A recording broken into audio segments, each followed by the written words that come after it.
Hello, my name is David. I'm a recent graduate from IPH schools, and today I want to share a bit about my experience applying to university abroad in the US and the UK. I'm most familiar with those systems. So when it comes to applying in the US, you need to focus on the prerequisites, the SAT, the subject test, the GPA, as well as your A-levels, because those are your international qualifications. But the US universities actually care less about these, and they care more about your identity. So they want you to know about who you truly are, what your passion is, and how you've used this passion to impact your community. What kind of changes have you made throughout high school? And that's the kind of thing which you need to write inside your essays, and the type of things which you need to develop through your extracurricular activities. So the US universities have a lot of very competitive applicants with good scores, and this is your only way to stand out from the crowd. And that's because the admission rates for US universities are very, very small. They can reach up to 3% or 5%. That's the only way you can show how different you are from other people. So the US universities just develop your identity. You need to be a bit quirky compared to your peers, and you need to develop what's called a spike, or a unique trait compared to other people. For us Indonesians, usually the spike would be something like your Olympiads, your international Olympiads, or it could be something like your research opportunities. So if you've become an editor for some paper internationally, or if you've actually joined Google Science Fair, things like that. But that's very hard to do, and some different things which you might be more interested in is stuff like making a fundraiser or starting a company, starting a startup. These types of things are less common in Indonesia, but they're a lot more manageable, I would say, compared to doing things like international Olympiads. When it comes to the UK system, it's going to be a lot different, because in the UK you can't change your subject, you can't change your degree. You have to decide on it from the start, and you can't transfer away. It's very difficult to do a transfer to the UK. And the A-level subjects which you study in the high school will really depend on what kind of subject you want to pursue. So you need to know what you want to actually study. Starting from the high school, I'd say grade 10, you already need to be determined, because that's when you're starting to take your IGC essays, your AS levels, and your A levels. Your university essay is also going to depend very much on your subject.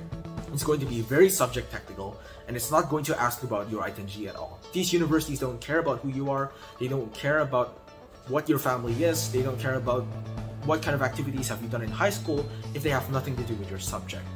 So for instance, when I applied to the US, I wrote more about stuff like the things which I read, Greek mythology. I like a lot of Greek mythology literatures.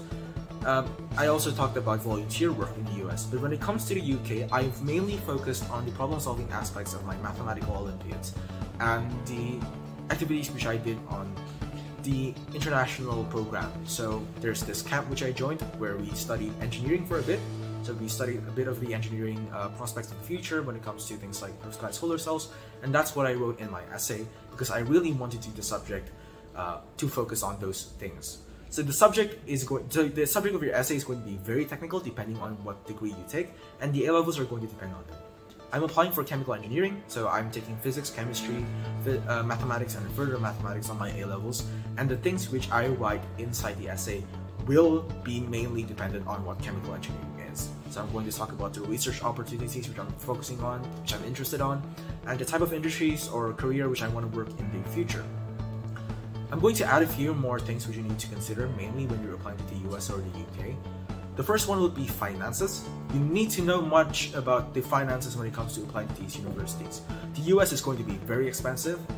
Let's be perfectly honest, the US education system is very, very expensive when it comes to international students.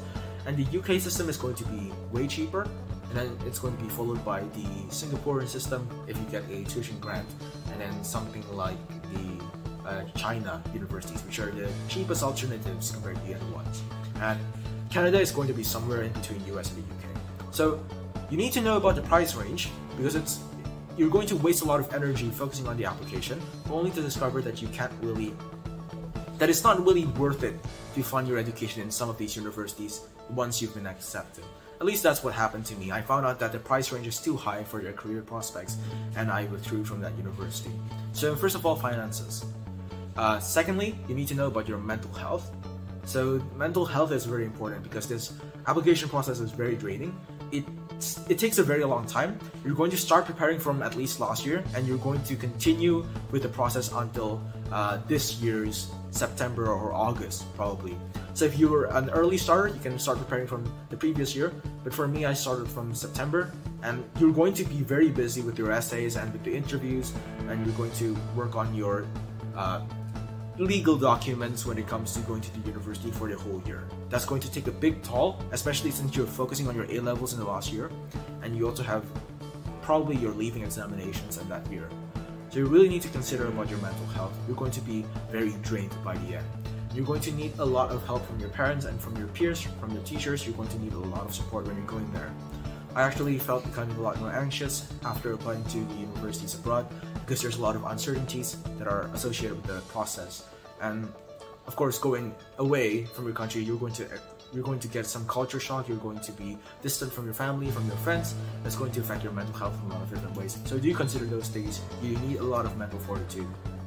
So those are the things which I think is the most important for applying to the US and the UK. Do consider other things like your subject early on in your career and the country which you want to live in to work in the future. So that's it for me. Thank you for listening, and I hope you have a successful process when applying to the university that is going to be very, very hard and very labor intensive.